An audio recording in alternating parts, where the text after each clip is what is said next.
What up, YouTube? I know it's been a while. In this video, I'm gonna show y'all how to remove the side view mirrors. These are cars that I am parting out.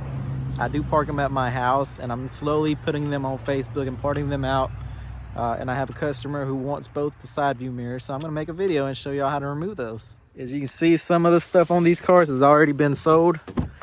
These mirrors right here go on eBay for about 80 bucks. And they are OEM. That's all the tools you're gonna need. I'm actually gonna show y'all on the passenger side. You will need this to remove this cover.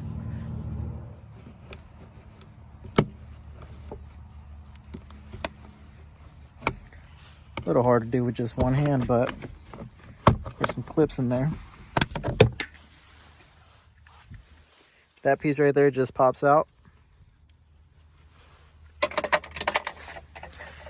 You've got one connector and three 10mm bolts. And this connector right here is gonna be extremely easy to remove. You just pull that and it pops right off. You remove the three 10mm bolts. Once you've got those three bolts removed, the mirror should pop out pretty easy. That's the only bolts that are holding it. And as you can see, it's done, over with. Stuff like this you can post on eBay. I've seen them going between 70 to 80 bucks. Some people might pay a little bit extra just if it's the right paint color on the cover. But as you can see, pretty easy to remove. Now I'm gonna do the driver's side.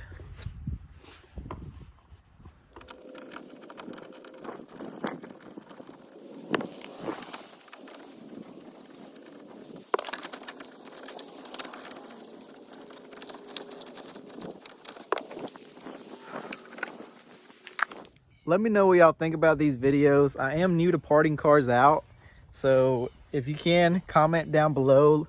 Tell me what are some of the top 10 things that sell on these. I'd like to get them listed on eBay. Some of the parts, but I'm not gonna list a $10 part off on eBay. So far on this car, I have sold the rear wheel, I sold the engine, I sold the transmission, I still have it. I sold the hood, fenders, front bumper, new headlights. I had sold some of the interior pieces right here. So I've sold a few things. I think I've recovered about 1,500 bucks off this car, and I ended up paying, I think it was around 3,500, but it was hit right here, and I just didn't feel like it was all wrinkled. We was gonna cut and weld and all that, but I didn't feel it was safe to put somebody in the car. Even though the car drove straight, I just didn't feel like I was good at cutting and welding. So I just passed on doing that.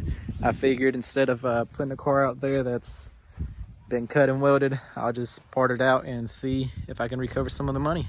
And as always, make sure to subscribe and like the videos.